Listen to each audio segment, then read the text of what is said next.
Hello friends, मैं आज़ाद sir आपका अपना YouTube channel mentor study point में स्वागत है।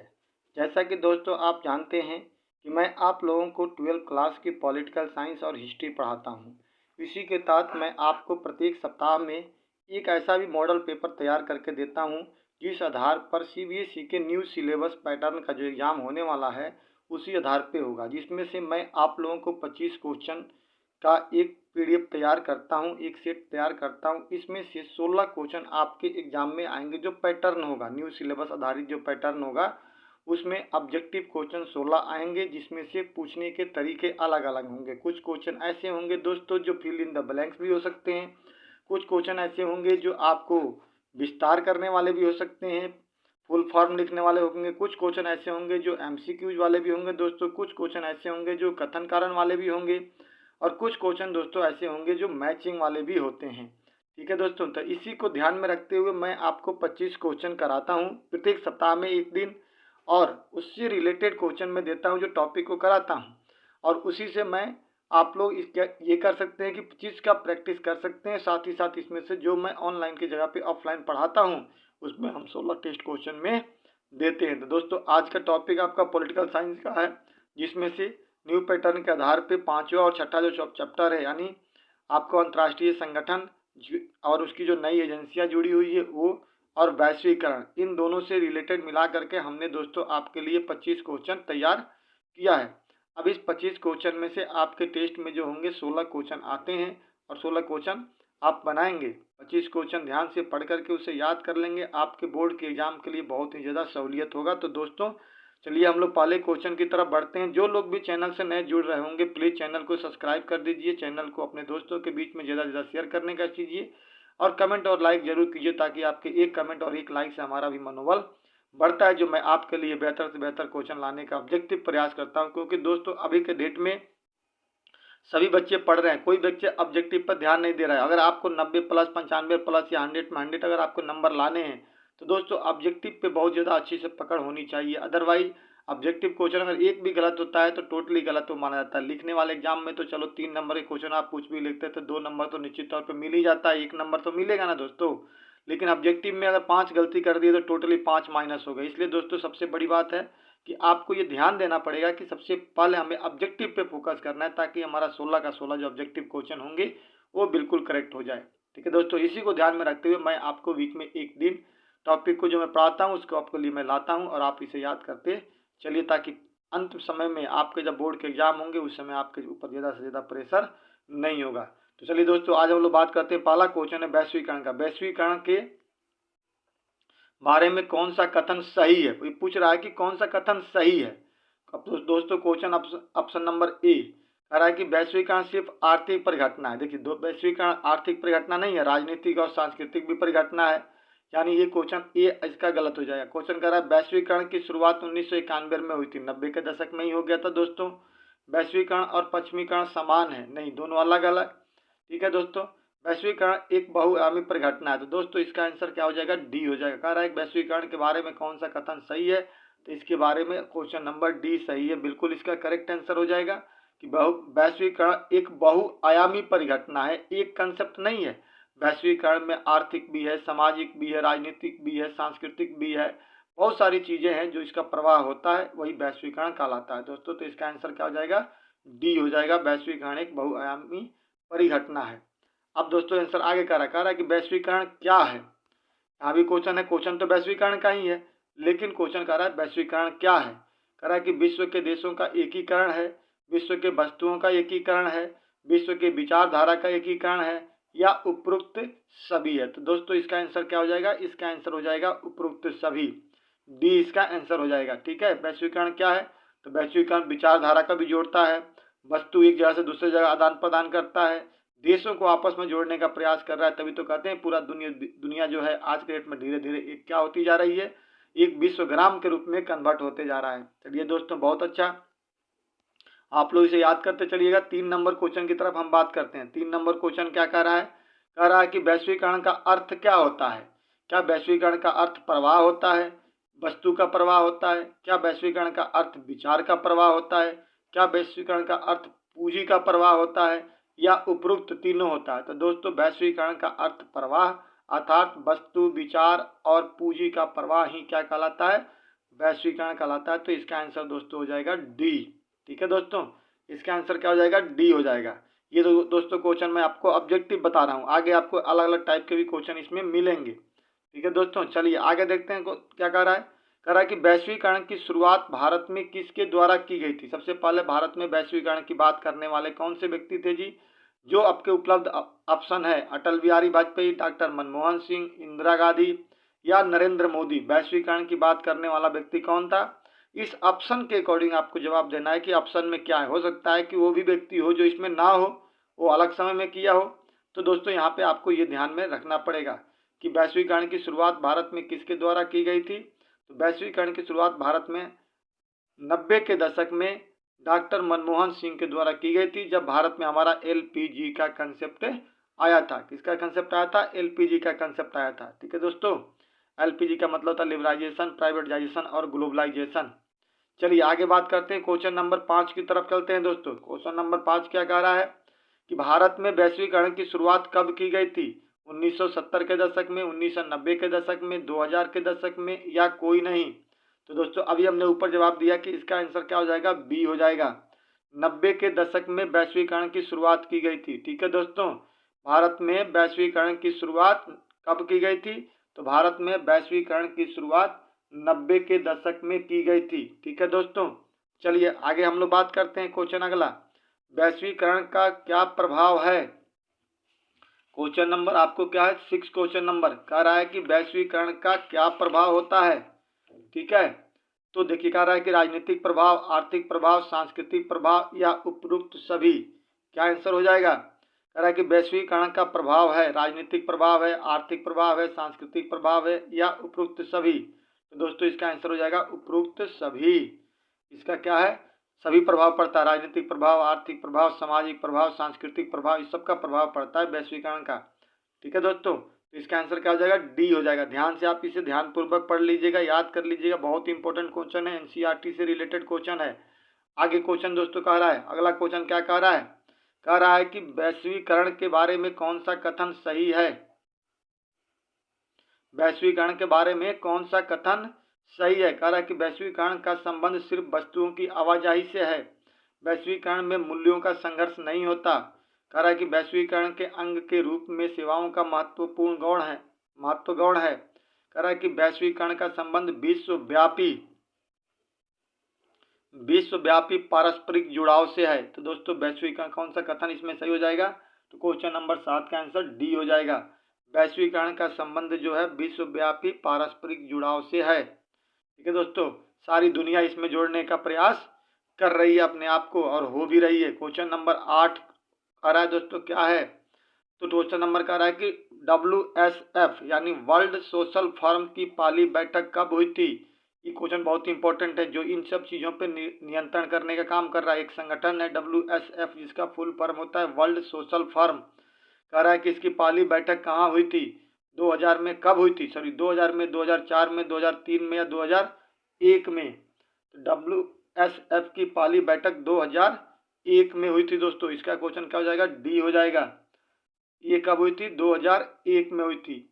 ठीक है दोस्तों, चलिए आगे बात करते हैं, क्वेश्चन नंबर 9 की तरफ बढ़ते हैं। कह रहा है कि WSF वर्ल्ड सोशल फोरम की पहली बैठक कहाँ पर हुई थी। ठीक है ना, एक तो कब हुई थी और पहली बैठक कहाँ पर हुई थी, ब्राजील में, मुंबई में, लंदन में या कोई नहीं।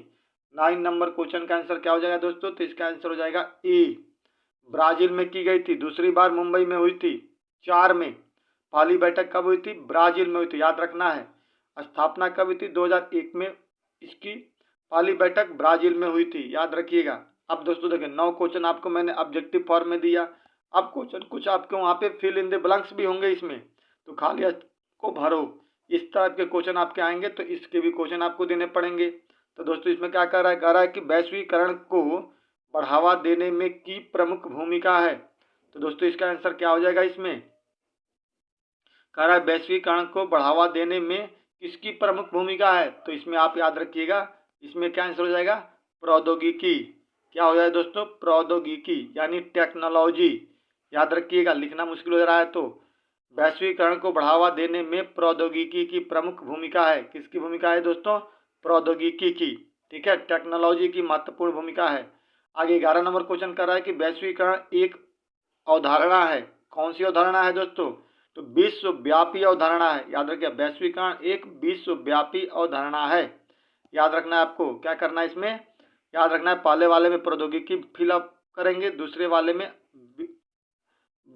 वैश्वीकरण एक विश्वव्यापी अवधारणा है। कौन सी अवधारणा है जी?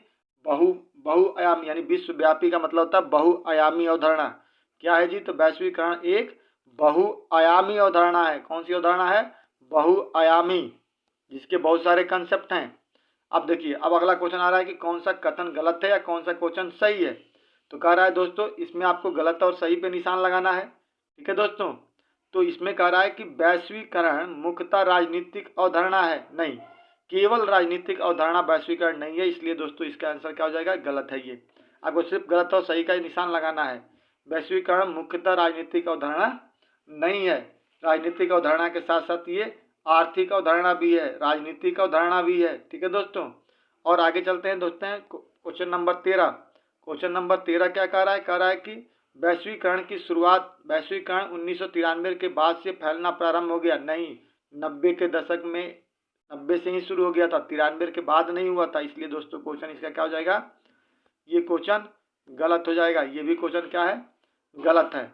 अब दोस्तों कुछ क्वेश्चन ऑब्जेक्टिव में ऐसे भी होते हैं जो 1 नंबर में ही आपको पूछ देगा 2 लाइन में लिखने के लिए या 3 लाइन में लिखने के लिए। तो मैंने आपको पहले तो फिल इन द ब्लैंक्स करा दिया, फिर आपको हमने ऑब्जेक्टिव क्वेश्चन भी करा दिया, हमने आपको कथन और कारण का भी क्वेश्चन उठा के रख दिया, मतलब गलत और सही का भी। इस टाइप से आपके ऑब्जेक्टिव होंगे 16 क्वेश्चन में। कुछ ऐसे भी क्वेश्चन होंगे जो ये पूछ देंगे केवल कि इसका मतलब क्या है। तो उसी तरह से दोस्तों यहाँ पर एक क्वेश्चन है कि वैश्वीकरण से आप क्या समझते हैं। ठीक है, या वैश्वीकरण क्या है। तो आपको यहाँ पे क्या करना है, 5 से 7 वर्ड में आपको लिख करके बताना है कि वैश्वीकरण क्या है। ठीक है दोस्तों, तो आपको मैंने पढ़ा रखा है कि वैश्वीकरण क्या है। आप बताइएगा। वैश्वीकरण अर्थात पूंजी का प्रवाह, यानी वैश्वीकरण का अर्थ क्या होता है? प्रवाह। प्रवाह अर्थात पूंजी, श्रम, विचार, टेक्नोलॉजी, इन सब चीज़ों का प्रवाह ही क्या कहलाता है? वैश्वीकरण कहलाता है। ठीक है दोस्तों, चलिए 14 नंबर क्वेश्चन देखिए क्या कह रहा है। फिर आगे एक बार फिर आपको MCQ क्वेश्चन। संयुक्त राष्ट्र संघ की स्थापना कब हुई थी? संयुक्त राष्ट्र संघ, जिसे हम लोग UNO कहते हैं, की स्थापना कब हुई थी दोस्तों? तो 24 अक्टूबर 1945 ईस्वी को हुई थी। 24 अक्टूबर 1945 ईस्वी को। बी इसका आंसर हो जाएगा। दोस्तों आगे चलते हैं, बात करते हैं। अब देखिए दोस्तों, कुछ क्वेश्चन ऐसे भी होंगे जो सिंपल होंगे, उनको आपको लिखना पड़ेगा वहां पर। तो कह रहा है कि भारत संयुक्त राष्ट्र संघ का सदस्य कब बना था? भारत संयुक्त राष्ट्र संघ का सदस्य कब बना था? तो आप याद रखिए 30 अक्टूबर 1945 ईस्वी को। कब बना था दोस्तों? तो 30 अक्टूबर 1945 ईस्वी को भारत संयुक्त राष्ट्र का संघ का सदस्य कब बना था? तो 30 अक्टूबर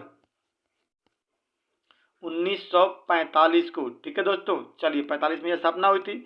अगला क्वेश्चन कह रहा है कि वर्तमान में UNO में कितने सदस्य हैं? यूनाइटेड नेशन ऑफ ऑर्गेनाइजेशन में कितने मेंबर हैं वर्तमान में? तो इसका आंसर हो जाएगा C, 193। ठीक है दोस्तों, कितने हैं जी? 193 हैं। चलिए आगे बात कर रहे हैं दोस्तों हम लोग क्वेश्चन नंबर 17 का। अब देखिए फिर से फिल इन द ब्लैंक्स आ गया यहाँ पे।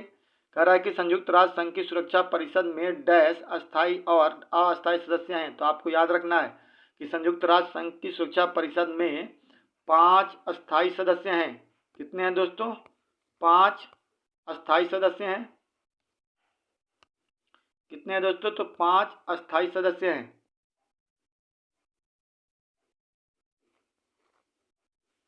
5 अस्थायी सदस्य हैं और अस्थायी सदस्यों की संख्या कितनी है? 10 है। ठीक है दोस्तों, अस्थायी सदस्यों की संख्या कितनी है?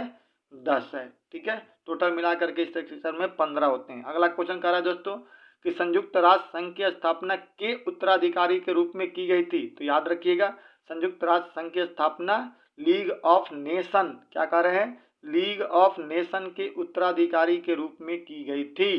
ठीक है दोस्तों, चलिए आगे क्वेश्चन हम लोग बात करते हैं। अगला क्वेश्चन कह रहा है, अब देखिए दो क्वेश्चन दोस्तों ऐसा भी रहेगा जो शब्द विस्तार के लिए भी पूछा जाता है कि उसका फुल फॉर्म लिखने के लिए यूनेस्को का शब्द विस्तार लिखें। तो दोस्तों मैंने आपको क्लास में करा भी रखा है कि यूनेस्को का फुल फॉर्म क्या होता है? United Nation Educational Scientific Cultural and Organization, ठीक है दोस्तों, United Nation Educational Scientific Cultural and Organization. उसी प्रकार दोस्तों यूनिसेफ का भी फुल फॉर्म लिखना पड़ेगा आपको, United nation emergency child, United nation international child emergency fund कहते हैं इसको, फंड। तो इस तरह से दोस्तों आप याद रखिएगा, ठीक है दोस्तों।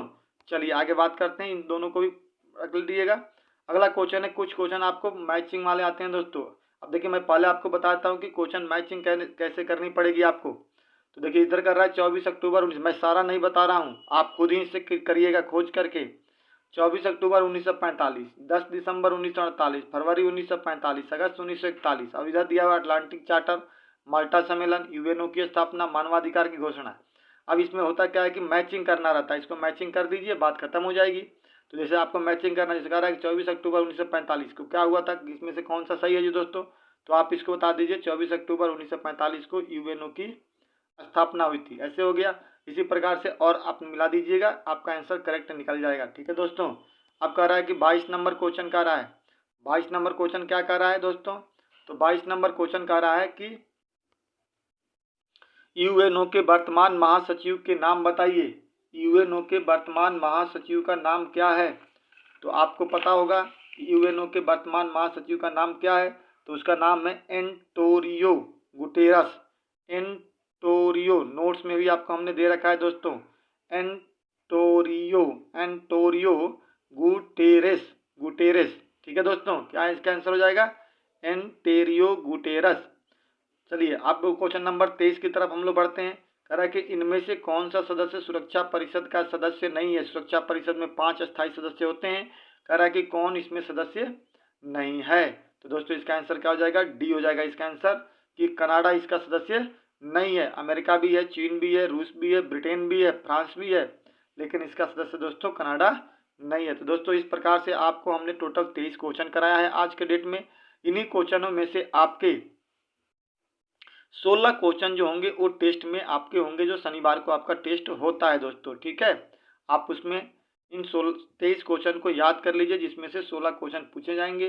बाकी आप मुझे यूट्यूब पे पकड़ ही रहे हैं, यूट्यूब पे फॉलो कर सकते हैं, इंस्टाग्राम पे फॉलो कर सकते हैं, टेलीग्राम ज्वाइन कर सकते हैं, मेंटर स्टडी पॉइंट के माध्यम से वहाँ पे PDF मिल जाता है, व्हाट्सअप आप ज्वाइन कर सकते हैं दोस्तों। इस प्रकार से कल के एग्जाम के लिए आप लोग बेहतर तरीके से इसको अच्छी तरह से याद कर लीजिए। टोटल हमने आपके लिए कितना, लगभग 23 क्वेश्चन मैंने करा दिया, इसमें से 16 क्वेश्चन आपके पूछेंगे। हर पैटर्न हर टाइप का क्वेश्चन भी हमने करा दिया, एक क्वेश्चन छोड़कर जो टाइप था उसमें कथन और कारण का होता है, वो टाइप हमने आपको नहीं कराया दोस्तों, वो भी आपको बाद में हम प्रैक्टिस करा देंगे। इसी के साथ ही दोस्तों हम लोग आज की वीडियो को इन करते हैं।